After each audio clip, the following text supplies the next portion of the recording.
Thank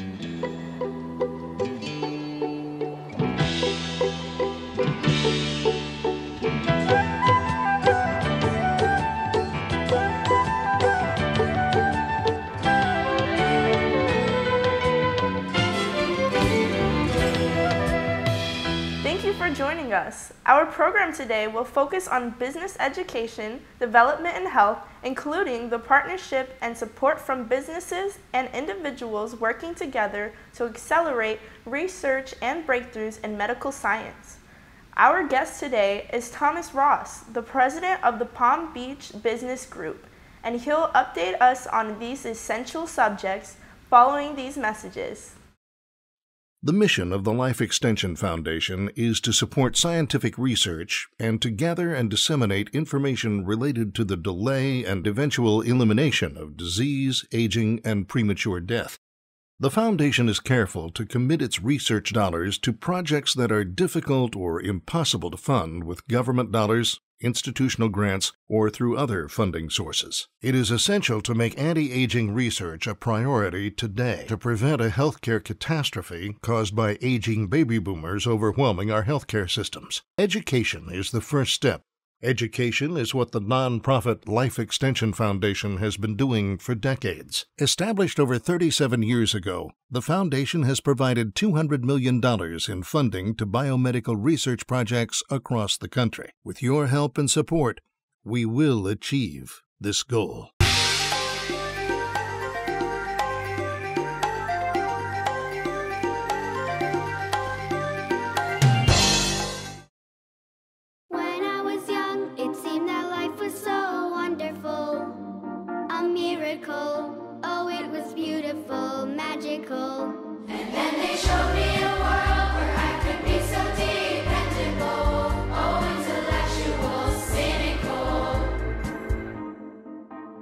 Find magic again.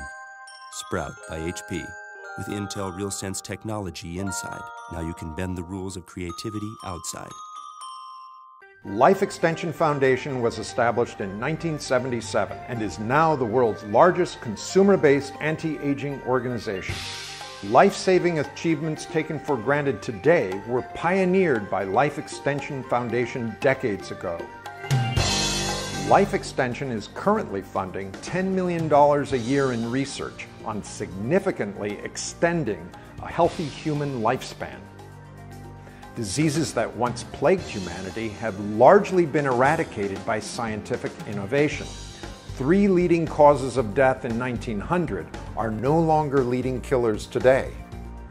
Smallpox killed millions before it was eliminated in 1979.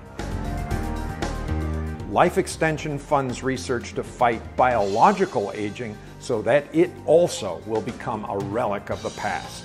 To learn more, log on to lifeextensionfoundation.org.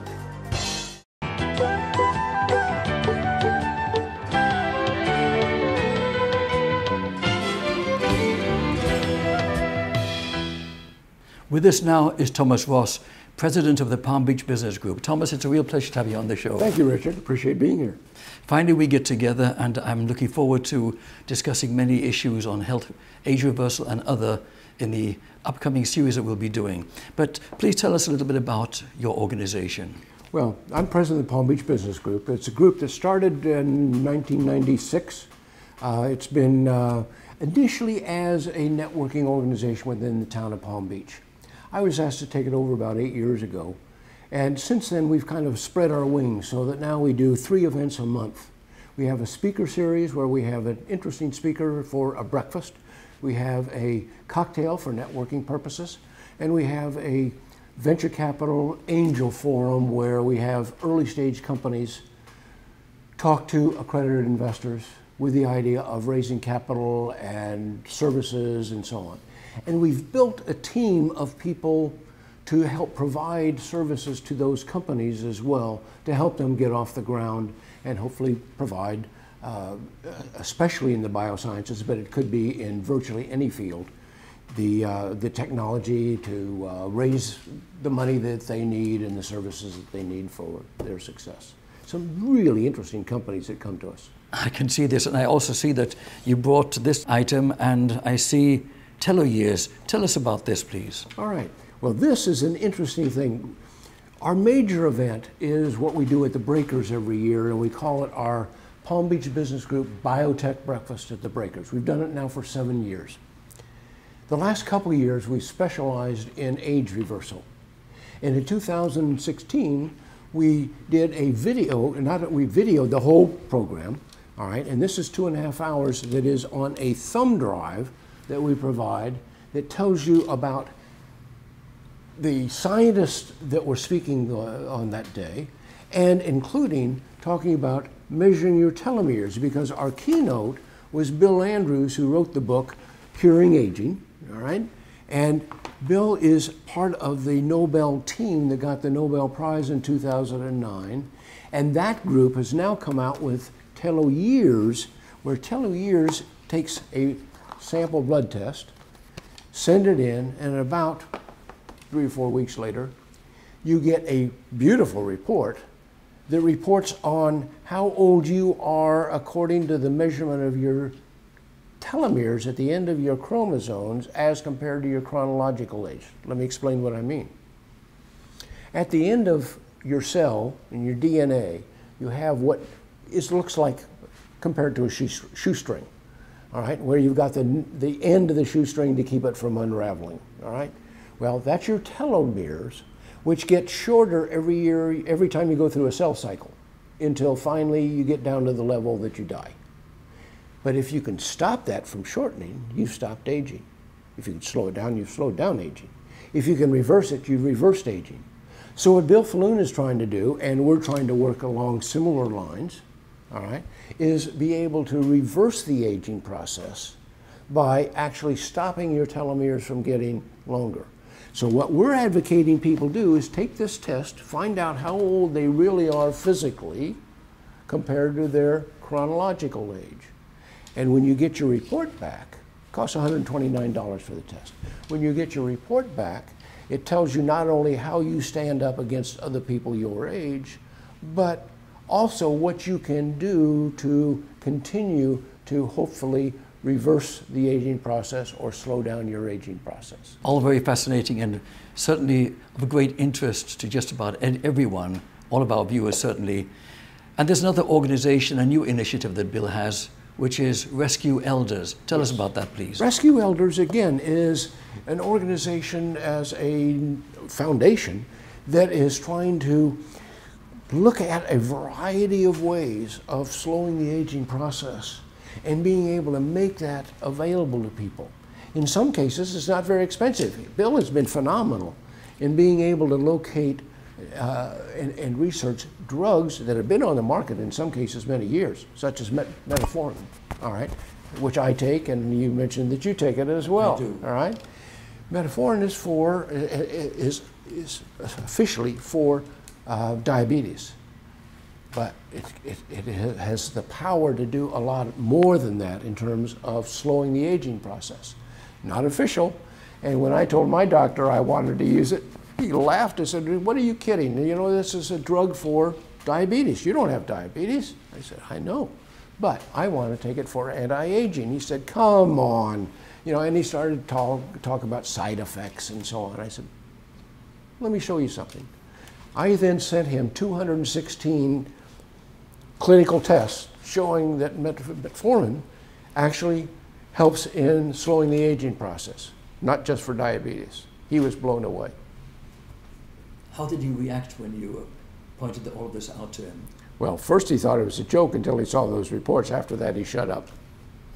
So medical doctors just don't know everything yet, do they? Unfortunately not. And there are other drugs, and Bill does a beautiful job of bringing those to the forefront of some of the other drugs that are inexpensive relatively and are available for other purposes that they're officially allowed for, but they have auxiliary purposes, shall we say, in terms of anti-aging.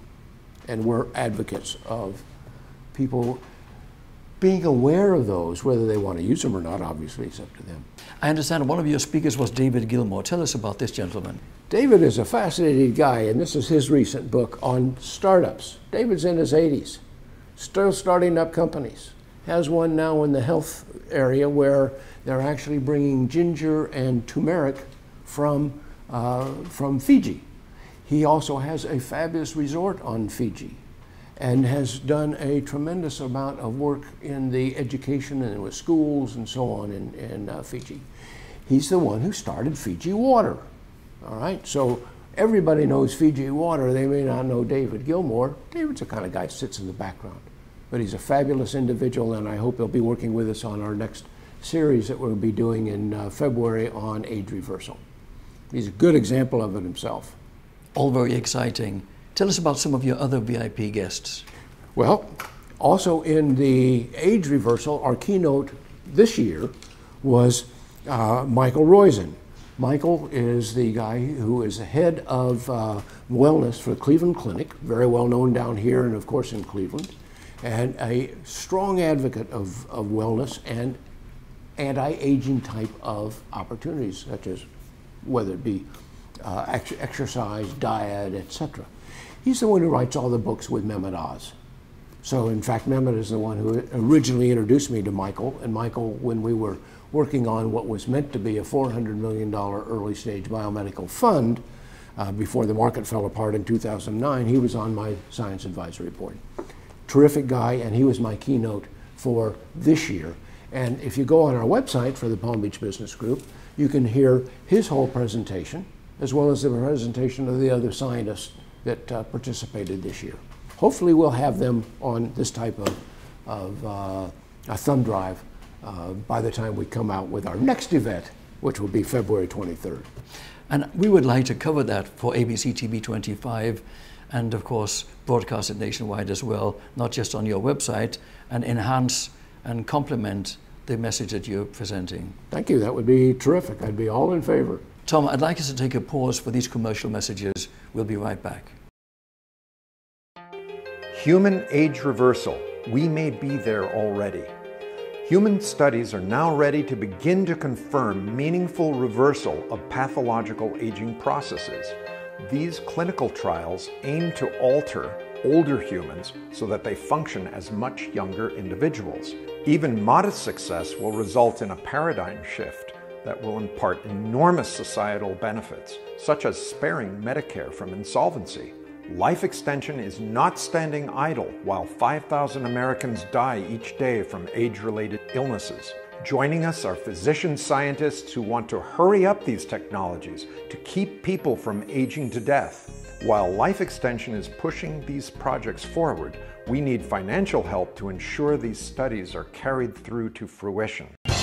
You can support this research by making a tax-deductible donation to Life Extension Society. All donations will be used to fund age reversal research. Join us on this essential mission.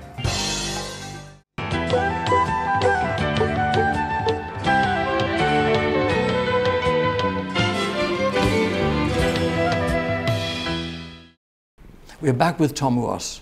Tom, please tell us a little bit more about other causes you're involved with. Before I do, Richard, let me tell you a little bit about some of the other speakers we've had. Chris Farrell, for example, from Judicial Watch. You've interviewed Tom Fenton, all right? Tom is the president of Judicial Watch. They do a terrific job. Yeah, we had the pleasure of interviewing Tom in his offices and Chris as well. Yes. We've also had Dave Ehrenberg, the Palm Beach County State Attorney, who's doing a terrific job in terms of the opioid crisis, which our county, unfortunately, is a hotbed of, I'm afraid. Dave is a Democrat, so we're on both sides of the aisle. Most of, I would say most of our members are probably Republicans, but that's just because we're based in Palm Beach and it's more Republican than Democrat. Yeah, well, many outstanding people, and of course Dave Ehrenberg himself is really an inspiration, very outstanding gentleman. I've had him on the show twice, in fact. Absolutely. We've also had Alex Sink, who ran against the governor as a Democrat for governor. So we've had both sides of the aisle, as they say. We try to get speakers that are of interest. For example, last week we had Andrew Schneider, who is the founder of Family Office Network. Family Office Network has offices, family offices that they are associated with all over the world.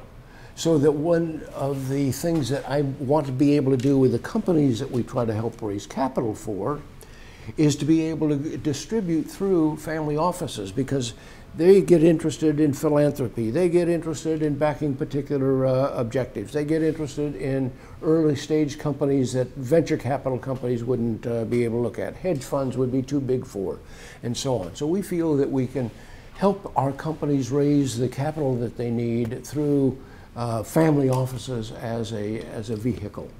Now, personally, I happen to have lived overseas 18 years, and a lot of that time was in the Middle East.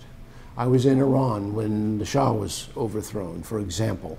And I was married to a Lebanese. She spoke 7 languages, a Lebanese Christian.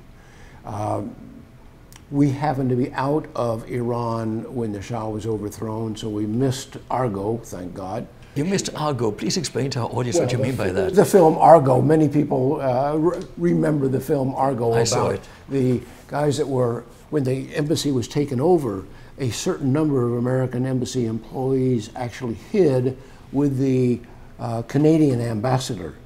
And through a very extensive system, they managed to escape from Iran before the settlement, shall we say, when Reagan took over. So we happened to, fortunately, miss that because we happened to be in Poland at the time.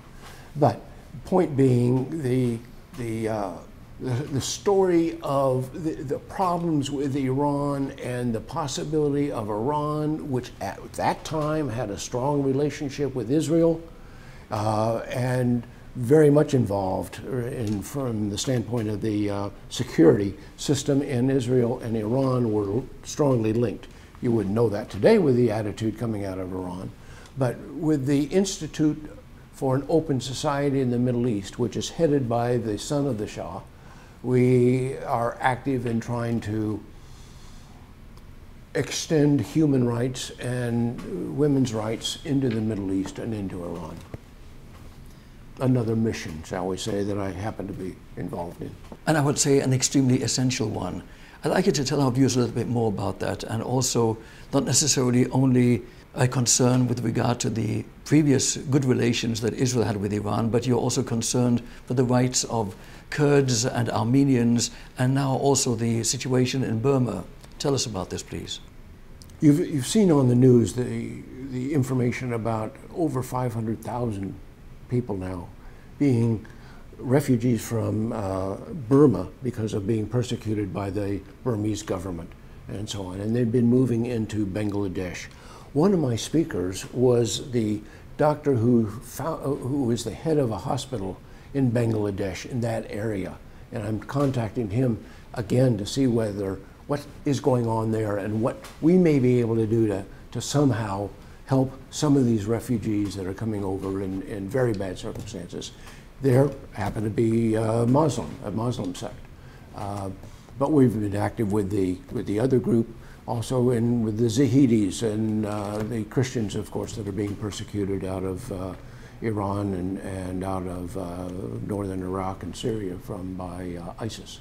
What's your thought on the fact that Coptic Christians were practicing in Egypt 700 years before Islam was founded, and I think a few million Christians remain in Egypt and are horrifically persecuted? Well, there's no question that there are Christians being persecuted in Syria and Iraq, obviously not many left in Afghanistan, but certainly the Coptics in Egypt are a major sect.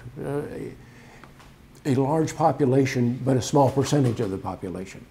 And therefore I have had churches destroyed and killings and so on. The whole idea of Islamic terrorism is a major problem. Obviously we're feeling it in the United States. Europe is feeling it a great deal. And hopefully we can find a solution. It looks like ISIS is certainly being shut down in those countries. That doesn't mean that they're not going to be creating problems elsewhere. And I'm afraid we're seeing that already. Tom, let's go back to positives. Before we conclude, tell us a little bit more about the positive initiatives you're involved with at the present time. I would like to. And I think one of the things that is important when we talk about what the Palm Beach Business Group does is look at the possibility of helping some of these early stage companies raise capital. For example, my reason to get up every morning is this that I've been wearing now for 7 years. From research, the power to cure, it says, all right? And what I'm talking about is such as Bill Falloon is doing with the research not only in anti-aging, but in other medical areas. Example, one of the companies that I founded and my science advisor originally was a gentleman who was at the age 13 wrote his thesis on 8-dimensional mathematics. At 15 he was teaching with Einstein at Princeton in mathematics, then went into medicine and developed an immune stimulator using plants.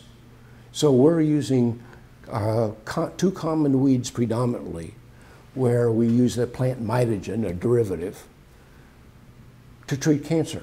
And our animal studies had a 95% cure rate on 3 different types of cancers using a pill made from plant mitogens that are common weeds, all right? Now we're talking about an immunotherapy, which if you look at immunotherapies and the cost of immunotherapies being done by Big Pharma, you'll find that they are in the $50,000 to $100,000 category for a treatment. We're talking about something that could be very inexpensive as a nutraceutical. We can't say it's a drug, or we'd have all sorts of legal problems. But as a nutraceutical that appears to be just as effective as an immune stimulator, oh, your cancer went away. What a good coincidence. The name of the prodigy you're referring to is James Lipton. Tell us more.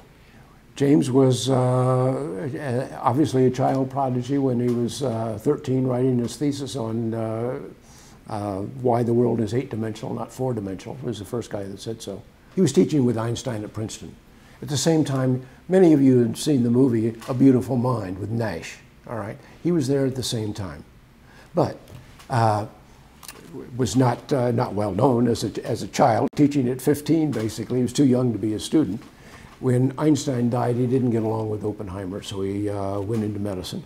Wanted to be a thoracic surgeon, was a thoracic surgeon, interested primarily in organ transplants, and found how rapidly, when they tried to put pig livers into a human as a temporary liver, it was rapidly rejected.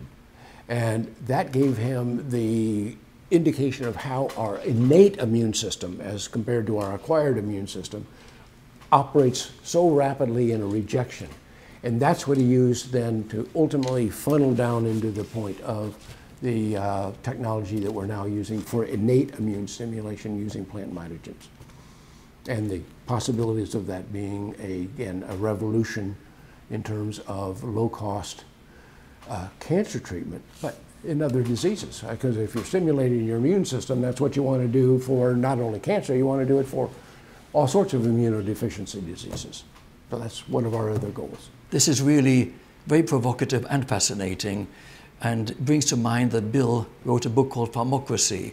Is it not possible for nutraceuticals to be more broadly accepted to complement what Big Pharma is doing in developing very expensive processes in their research, and perhaps the best of both worlds?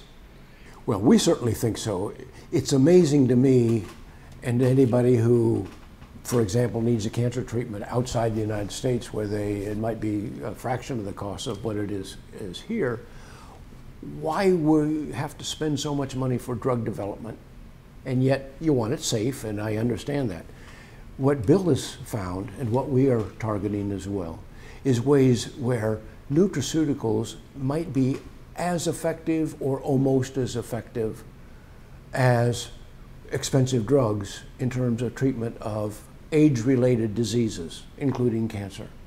And if so, and we can find some either drugs such as metformin and other drugs that can be operative at a low cost, instead of the highly expensive new developments being done by Big Pharma, can we bring down the cost of medicine? Everything that we're doing in terms of these biomedical companies that we're helping raise capital for, the first criteria has to be that the objective is reducing the cost of medicine.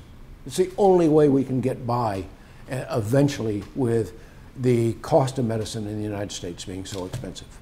And that includes also lower cost types of devices as well as drugs. Well, I understand that one of the goals of this new organization, Rescue Elders, is to bring these topics and opportunities and essential options to light. I think that Bill Falloon with that organization has some extremely interesting goals. I wish him every possible success. The possibility of being able to find alternative either drugs or nutraceuticals that can have the effect, positive effect, that we count on for drugs, but without all the side effects and without all the expense, is a mission which not only in this country can reduce the cost of medicine, but worldwide, where in many countries you can't, cancer treatments and so on are totally unaffordable and could be available. Tom, I admire you for all of the important causes you're involved with.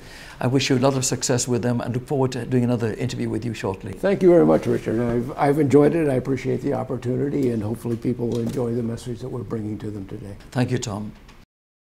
The mission of the Life Extension Foundation is to support scientific research and to gather and disseminate information related to the delay and eventual elimination of disease, aging, and premature death.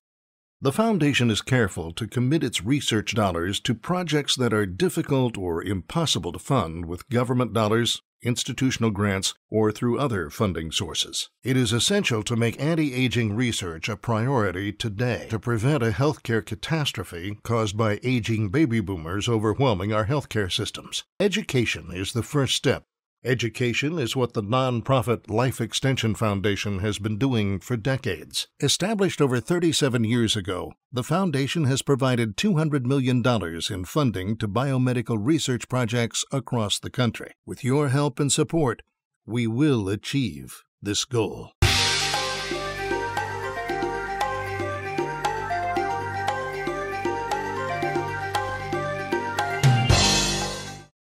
Life Extension is currently funding $10 million a year in research on significantly extending a healthy human lifespan.